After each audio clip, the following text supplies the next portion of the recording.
हम आ गए हैं चैप्टर के द्वितीय खंड में। कृतिका भाग 2 पाठ 1 माता का आंचल हम पढ़ रहे हैं। तो हमने भाग 1 पढ़ा था इसका, अब दूसरे भाग में आ गए हैं। तो हमने देखा था कि बच्चे किस प्रकार ग्रामीण अंचल में खेलते थे, कि कैसे उनके खेल खिलौने होते थे, किस प्रकार जो है वेस्टेज बेकार पड़ी घरों में ही चीज़ों से अपने खेल बना लेते थे।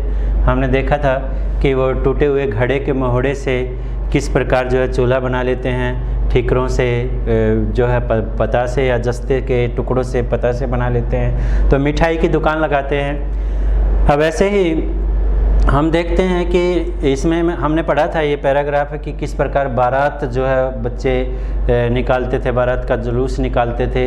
एक कनस्तर जो लोहे का पीपा होता था यानी घी होता था, जिसमें उसका तंबूरा बना लेते थे, उसको बजाते थे।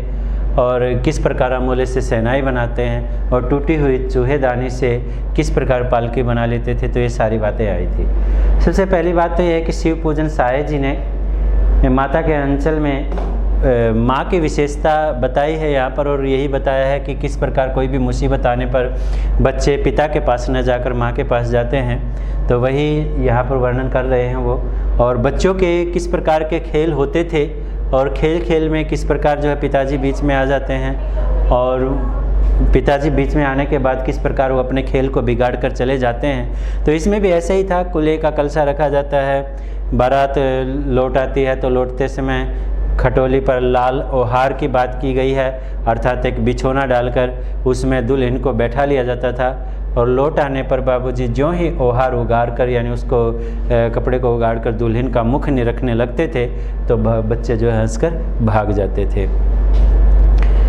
तो इसी प्रकार जो है ये बात खेती की आई थी कि किस प्रकार जो है बच्चे खेत का खेल जो है वो खेलते थे। चबूतरे के एक सिरे पर एक मंडली बच्चों की इकट्ठी हो जाती थी, उसी पर राय जमती थी कि अब खेती की जाए। चबूतरे का एक छोर, एक किनारा जो है वो उसी पर गिरनी गाड़ ली जाती थी, जो पानी खींचने के लिए जो गिरनी लगाई जाती है वो गाड़ ली जाती थी, और नीचे की गली जो नीचे का सिरा है उसी को कुआं बना लिया जाता था।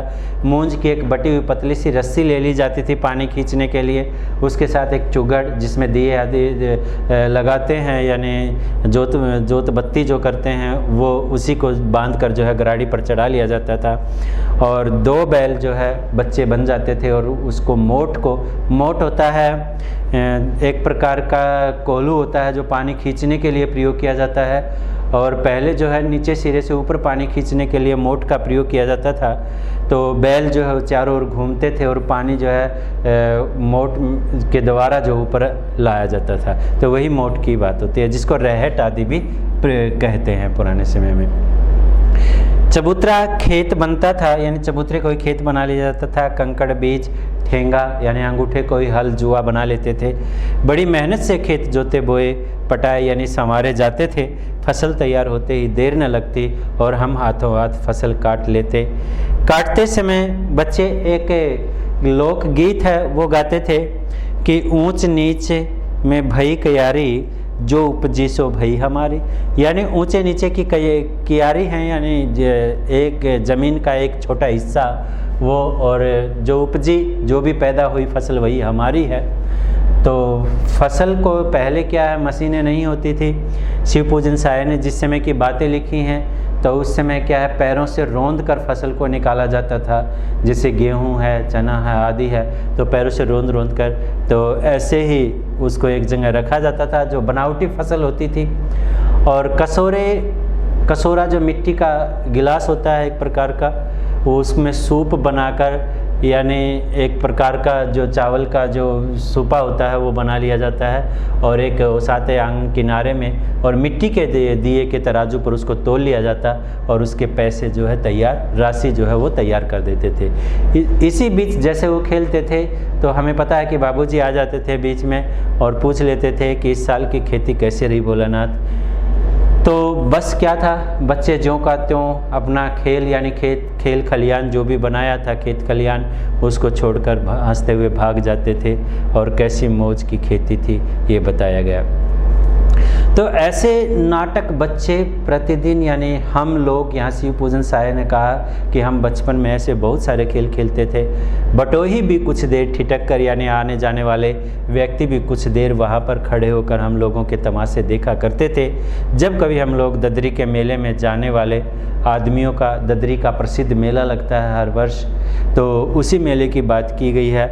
तो यहाँ ददरी के मेले में जाते थे तो कभी कभी आदमियों का झुंड देख पाते थे तो कूद कूद कर बच्चे चिल्लाने लगते थे कि चलो भाई ददरी सातों पिसान की मोटरी, अगर किसी या यहाँ पर चलो भाई ददरी के मेले में सातों पिसान आता है, सत्तू पिसान यानी पिसे हुए आटे या मैदा आदि पदार्थ की कही गई है कि इसकी जो है मोटर है, यानी अपना खाने पीने के सामान लेकर जाने की बात यहाँ पर की गई है।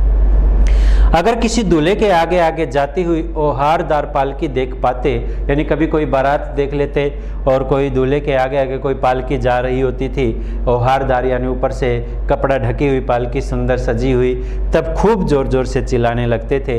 यानी वहाँ पर भी कोई एक लोकगीत है उसको दोहराने लगते थे बच्चे। और ये थी पंक्ति कि रहरी रहरी में रहरी पुरान रहरी डोला के कन्या हमार मोह मेहरी। यानी जो ये हैं रहरी हैं, अर्थात ये जो दूल्हा हैं ये हमारे हैं और ये डोला के जो कन्हैया है यानी दूल्हा ये हमारे ही तरफ के हैं। इस प्रकार की जो है एक काव्य पंक्ति लोकगीत में गाई जाती। इसी पर एक बार बूढ़े वर ने हम लोगों को बड़ी दूर तक खदेड़ कर ढेलों से मारा था। बूढ़ा वर यानी किसी बूढ़े की शादी थी, विवाह थी, तो बच्चों ने इस प्रकार गीत गा गा कर उनके चिढ़ाना शुरू कर दिया था और वो बूढ़ा वर जो है उनके पीछे लग लिया था। तो उस खसूट खबीस की सूरत आज तक हमें याद है, यानी जिसकी बदसूरत हो और जो क्रोधित स्वभाव वाला हो तो ऐसे खसूट खबीस कहा जाता है उसको। तो आज तक कह रहे हैं शिव पूजन जी हमें याद है, न जाने किस ससुर ने वैसा जमाई ढूंढ निकाला था और वैसा घोड़ा मुँह है आदमी यानी घोड़े जैसे मुँह वाला आदमी हमने कभी नहीं देखा था। तो ये व्यंग्यात्मक पंक्ति यहाँ पर की गई है। आम की फसल में कभी कभी खूब आंधी आती है अक्सर, क्योंकि आम की फसल जो है आती है तो वसंत ऋतु में आती है। उस समय आंधी चलती हैं और तेज़ हवाएं चलने लग जाती हैं वसंत ऋतु के बाद, और गर्मी की ऋतु होती है तो आंधी के बाद जो है बारिश जो शुरू हो जाती है। तो वही बात यहाँ पर की गई है। और पट पड़ गई अर्थात चारों ओर बादल छा गए, यानी सब आंधी की बात की गई है यहाँ पर। आकाश काले बादलों से ढक गया, मेघ गरजने लगे बादल, बिजली कौंधने यानी चमकने लगी, ठंडी हवा सनसनाने लगी अर्थात तेज हवाएं चलने लगी, पेड़ झूमने और ज़मीन चूमने लगे अर्थात झुककर ज़मीन से कुछ पेड़ जो हल्के होते हैं वो लगने लग जाते हैं। तो हम लोग चिल्ला उठे, एक पैसा की लाई बाजार में छितराई, बरखा उधरे बिलाई। यानी एक पैसे की है, यानी एक पैसे, ये भी वहाँ पर लोक का गीत है अवधी भाषा में कि एक पैसा लेकर बाजार में छितराते फिरते हैं, यानी अपने ऊपर अभिमान करते फिरते हैं, और बरखा उधर बिलाए। उसी प्रकार जो बारिश जो है अपने ऊपर घमंड करे, यानी एक पैसे ना धेला जेब में, एक पैसा और बाजार में जाकर छितराने की बात यहाँ पर की गई। ये भी लोकगीत है। यहाँ पर जो है बच्चे जो है बारिश के मौसम में, वर्षा ऋतु में इस प्रकार गाने लग जाते थे। लेकिन बरखा यानी बारिश नहीं रुकी और भी मूसलाधार पानी होने लगा, यानी तेज़ बारिश होने लगी। हम लोग पेड़ों की जड़ से धड़ से सट गए, यानी शरीर पेड़ों की जड़ से जो है वो लगा लिया, यानी पेड़ों के तने से या जड़ से जो भी है। जैसे कुत्ते के कान में अठई, यानी जो चीचड़ होता है एक प्रकार का जो छोटा सा जीव होता है, कुत्ते के कान से चिपका रहता है, तो उसी की तरह जो है चिपक जाते हैं। वैसे ही हम भी पेड़ों से चिपक गए, मगर बरखा जमी रही, यानी बारिश जो है लगातार चलती रही। थम गई, कुछ देर के बाद रुकी, जमी नहीं, कुछ देर के बाद रुकी। बरखा बंद होते ही बाग में बहुत सारे बिच्छू, जैसे बिच्छू मेंढक आदि जो है निकल आते हैं, सर्प आदि यानी सांप आदि निकल आते हैं, तो वैसे ही बिच्छू नजर आए तो बच्चे डरकर भाग चले। हम लोगों में बैजू बड़ा ढीठ था। ढीठ का मतलब है कि जिद्दी स्वभाव का व्यक्ति था। संयोग की बात बीच में मूसन तिवारी मिल गए। बेचारे बूढ़े आदमी को सूझता कम था, यानी कम समझ में आता था उसको कि क्या करें क्या ना करें। बैजू उसको चिढ़ाकर कहने लगा, बूढ़ा बेईमान मांगे करेले का चोखा, यानी बूढ़ा बेईमान बूढ़ा करेले की बनी हुई सब्जी या करेले का बना हुआ चोखा जो है, पका हुआ भोजन वो मांगता है। करेला ये इसलिए कहा क्योंकि करेला जो है बुजुर्ग व्यक्ति को हजम नहीं होता है, उसका पेट खराब हो जाता है, तो इसलिए चिढ़ाया बूढ़े माँ को। वैसे एक ये भी लोक पंक्ति है जिसके कारण जो नहीं हो सकता वो करना चाह रहा हो, बूढ़े की बात ये अर्थात करेला हजम नहीं होता फिर भी करेला खाना चाह रहा है। हम लोगों ने भी बैजू के सुर में सुर मिलाकर यानी वही लय ताल जो है चिल्लाना शुरू कर दिया। मुसन तिवारी ने बेतहासा यानी पीछे जो है दौड़कर हमारे होश हवास जो है खोकर हमको दूर तक भगाया। हम लोग तो बस अपने अपने घर की ओर आंधी हो चले, अर्थात तेज़ दौड़ चले। जब हम लोग न मिल सके तब तिवारी जी सीधे पाठशाला में चले गए, यानी स्कूल में चले गए। वहाँ से हमको और बैजू को पकड़कर लाने के लिए 4 लड़के गिरफ्तारी वारंट लेकर छूटे, अर्थात 4 लड़के भेज दिए जो मोटे तगड़े थे कि चलो उनको पकड़ कर लाओ, गिरफ्तार करके लाओ। इधर जो ही हम लोग घर पहुँचे त्यों ही गुरुजी के सिपाही यानी गुरुजी के ने जो 4 लड़के भेजे थे हम पर टूट पड़े। बैजू तो 9-2-11 हो गया यानी भाग गया, हम पकड़े गए। फिर तो गुरुजी ने हमारी खूब खबर ली, अर्थात अच्छी खासी पिटाई कर दी। क्योंकि वो बैजू को चिढ़ा कर आए थे तो गुरुजी को शिकायत कर दी थी और गुरुजी खूब खबर लेते ही थे, तो वही उनके साथ हुआ। बाबूजी ने यह हाल सुना तो वह दौड़े हुए पाठशाला में आए और गोद में उठाकर हमें पुचकारने लगे, फुसलाने लगे, सहलाने लगे, पर हम दुलारने से भी चुप होने वाले लड़के नहीं थे। पिताजी मिलने के बाद और ज़्यादा कि हमें तो बहुत ज़्यादा पीटा है, तो ये दिखावा करने के लिए रोते रोते उनका कंधा आंसुओं से तरबतर कर दिया, अर्थात भिगो दिया। वह गुरुजी की चिरोरी करके अर्थात जी हजूरी करके हमें कि कोई बात नहीं है, बच्चे हैं, गलती हो जाती है, इस प्रकार की चिरोरी करके सेवादारी करके हमें घर ले चले। रास्ते में फिर हमारे साथी लड़कों का झुंड मिला और फिर ज़ोर ज़ोर से नाचते और गाते थे। यानी बच्चों का ग्रामीण क्षेत्र में, ग्रामीण अंचल में किस प्रकार बच्चों के मनोरंजन के यानी किस प्रकार थोड़े ही समय में अपने बच्चों का झुंड मिलते ही अपना दर्द भूल जाते थे, तो वो यहाँ पर दिखाया गया है। माई पकाई गरगर पुआ, हम खाए पुआ न खेलब जुआ। एक लोकगीत है, यह भी लोकोक्ति है कि माँ जो है गरर गरर आवाज़ किया है पूड़ा पकाती है और हम पूड़ा खाते हैं, ना खेलब जुआ न जुआ नहीं खेलते हैं। तो पुआ यहाँ पूड़े के लिए प्रयोग किया गया है। फिर क्या था, हम रोना धोना भूल गए, यानी ये बच्चे गा रहे थे कि माँ जो है पूड़ा घर घर करके पूड़ा पकाती है, हम पूड़ा खाते हैं, हम कभी जुआ नहीं खेलते हैं। तो हम हट करके बाबूजी की गोद से उतर पड़े और लड़कों की मंडली में मिलकर वही तान सुर जो बच्चे गा रहे थे कि माई पकाई गरर गरर पुआ, हम खाई पुआ न खेलब जुआ, गाने लगे। तो तब तक सब लड़के जो है सामने वाले मकई का जो खेत था उसमें दौड़ पड़े और उसमें चिड़ियों का झुंड था, वो चल रहा था, अर्थात मकई को खा रहा था। तो वे दौड़ दौड़ कर उन्हें पकड़ने लगे, पर एक भी चिड़िया उनके हाथ में नहीं आई। हम खेत में यानी बच्चे या शिव पूजन साया जी कहते हैं, मैं और मेरे साथी जो है अलग खड़े होकर गा रहे थे।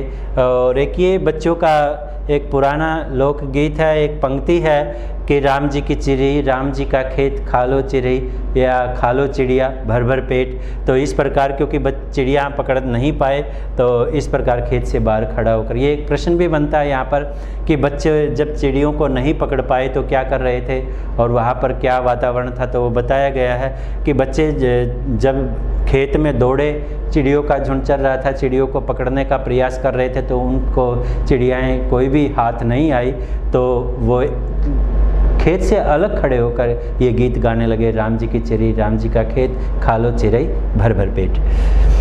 हमसे कुछ दूर बाबूजी और हमारे गांव के कई आदमी खड़े ये तमाशा देख रहे थे, ये खेल, ये नाटक देख रहे थे और यही कहकर हंसते थे कि चिड़ियों की जान जाए लड़कों का खिलौना, अर्थात चिड़ियों को तो अपनी जान की बनी है, इनका खिलौना बना हुआ है। सचमुच लड़के और बंदर पराई पीर, यानी दूसरे के दुख को, पराई पीड़ दूसरे की पीर को, दुख को नहीं समझते हैं, क्योंकि बच्चे भी दूसरे के दुख को नहीं समझते हैं, उसका खेल बिगाड़ देते हैं। और ऐसे ही बंदर भी होते हैं, उनको भी तोड़ने फोड़ने से मतलब मतलब होता है, तो इसलिए बच्चों का और बंदरों का एक जैसा स्वभाव होता है, वो यहाँ बताया गया। एक टीले पर जाकर हम लोग चूहे के बिल में पानी उलीचने लगे, डालने लगे। अक्सर होता है कि बचपन में बच्चों को पता नहीं होता है तो कि इससे क्या निकलेगा, तो उठाकर कोई भी डिब्बे में पानी भरते हैं और वो डालने लगते हैं। जो बच्चे खेत में आना जाना, खेत में खेलते हैं, तो अक्सर ऐसा करते हैं। आजकल तो सब जगह बच्चों का खेत में जाना बहुत कम है, पक्के मकान हैं, तो ज़्यादातर ये खेल जो है बच्चे लगभग नहीं खेलते हैं। तो आज की हमारी खेल सामग्री भिन्न हो गई है, हम घर की चारदीवारी के अंदर ही सारे खेल खेलते हैं, जबकि बच्चे घर की चारदीवारी से बाहर खेल खेलते थे, इसलिए आज की अपेक्षा वो ज़्यादा स्वस्थ रहते थे। नीचे से ऊपर पानी फेंकना था, हम सब थक गए। तब तक यानी कोई मिट्टी की दीवार सी थी जिसके अंदर बिल था चूहे का, उसके अंदर ऊपर फेंक कर पानी जो है थक गए। तब तक गणेश जी के चूहे की रक्षा के लिए शिव जी का सांप निकल आया। गणेश जी के चूहा के पानी, यानी क्योंकि गणेश जी का जो सवारी करते हो चूहे की करते हैं, तो बिल तो चूहे का ही समझा था, लेकिन भगवान शंकर के गले में तो सर्प होता है, उसकी रक्षा के लिए सर्प निकल आया। बस सांप देखते ही होना क्या था, वही बच्चों का डरना। रोते चिल्लाते हम लोग बेतहासा होश आवाज़ खोकर भाग चले। कोई औंधा गिरा यानी उल्टा गिरा, कोई अंटा चिट यानी सीधा गिर गया, किसी का सिर फूटा, किसी के दांत टूटे यानी उस भागने में उसमें, तो कोई गिर गया, कभी कहीं उलझ गया, क्योंकि खेतों की जगह थी तो सीधा रास्ता तो था नहीं, तो गिरना तो निश्चित था। सभी गिरते पड़ते भागे। हमारी सारी देह यानी शरीर लहूलुहान हो गया, यानी लहू से लथपथ हो गया, और पैरों के तलवे कांटों से छलनी हो गए, क्योंकि ज़्यादातर जो है ऐसे अक्षेत्र झाड़ी जखाड़ होते थे खेतों में, या जो भी है आसपास घरों में भी होते थे, तो कांटे तो स्वाभाविक थे, तो पैरों में कांटे भी जो है लग गए यानी जगह जगह। तो इस प्रकार की स्थिति जो है उस बिल में पानी डालने से उनकी हुई। इसके बाद हम एक सुर से दौड़े हुए यानी एक रफ्तार से दौड़ते हुए आए और घर में घुस गए। उस समय बाबूजी बैठक के ओसारे यानी बैठक के जो आंगन है उसमें बैठकर हुक्का गुड़गुड़ा रहे थे, हुक्का पी रहे थे। उन्होंने हमें बहुत पुकारा, पर अनसुनी करके हम दौड़ते हुए मैया के पास ही चले गए, क्योंकि जब भी दुख आता है या भय होता है तो माँ ही याद आती है, तो इसलिए माँ के पास चले गए। तो जाकर उसी की गोद में शरण ली, यानी माँ की गोद में ही शरण ली, और मैया चावल अमनिया कर रही थी, यानी चावलों को साफ कर रही थी। अमनिया करना यानी उसमें जो भी गंदगी है वो निकालना अमनिया करना होता है। हम उसी के आंचल में छिप गए। हमें डर से कांपते देखकर वह जोर जोर से रो पड़ी, क्योंकि माँ का स्वभाव है बच्चों को तकलीफ में देखकर उसकी आंखों से अश्रुधारा आंसू बहने लग जाते हैं। तो वही हुआ, सब काम छोड़ दिया, छोड़कर बैठ गई। अधीर होकर धैर्य खोकर हमारे भय का कारण पूछने लगी। कभी हमें अंग भरकर दबाती यानी गोद में लेकर उसकी सुरक्षा के लिए, और कभी हमारे अंगों को अपने आंचल से यानी लहूलुहान हुए शरीर के अंगों को हमें पहुंचकर उन्हें चूम लेती। तो बड़े संकट में पड़ गई कि हाय मेरे बच्चों के साथ ये क्या हो गया। अब इससे विपरीत सोचे कि यदि पिता के पास जाते तो क्या होता। ऊपर से गालियाँ सुननी पड़ती, 2-4 थप्पड़ लगते, और ऊपर से ये पूछते कि ऐसा तुमने क्यों किया, यानी डांट पड़ती। अब जबकि माता का स्वभाव विपरीत है, पिता गलती पूछते हैं और डांटते हैं, क्यों हुआ कारण पूछते हैं, जबकि माता ने कोई कारण जो है यहाँ पर नहीं पूछा, बल्कि अपना सारा काम छोड़कर बच्चों के अंग को अपने दुपट्टे से पूछा, और अंगों पर हल्दी आदि जो भी है उसके पास दवाई बूटी वो उसने लगाने का प्रयास किया। तो संकट में पड़ गई है। झटपट हल्दी पीसकर हमारे गांव पर थोपी गई, यानी गांव पर लगाई गई। घर में कोहराम मचा हुआ था कि हम केवल धीमे सुर में सांस है सांस, जो भी रोते वक्त सिसकारी निकलती है, कहते हुए मैया के आंचल में लुके यानी छिपे हुए चले जाते।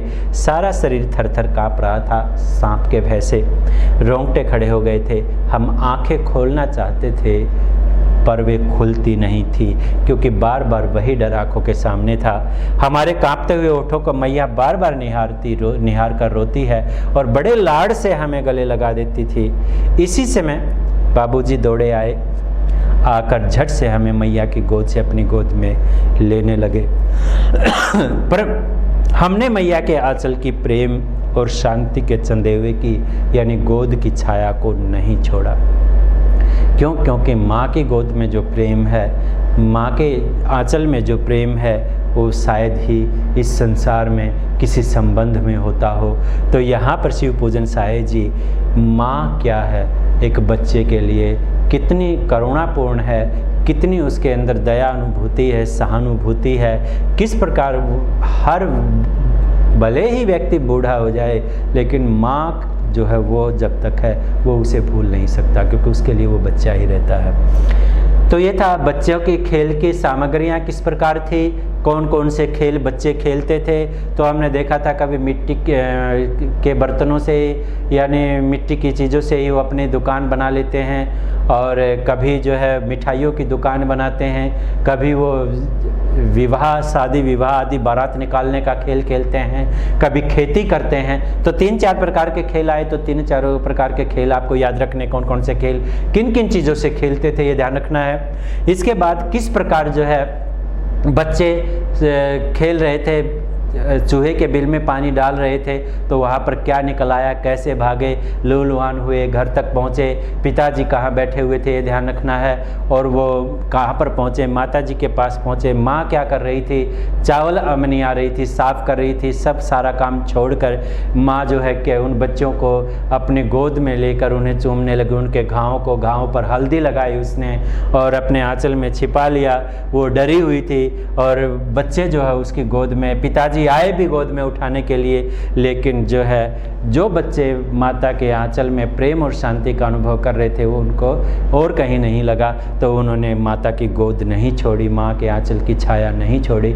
ये था माता के आंचल का जो है महत्व क्या है, शिव पूजन साहेब जी के द्वारा रचित माता का आंचल या आंचल, कई जगह दोनों ही लिखे होते हैं, आंचल ही है। तो इसको आपने एक बार देख लेना है और अब क्वेश्चन आंसर जो है आपके पास PDF भेज दी जाएगी।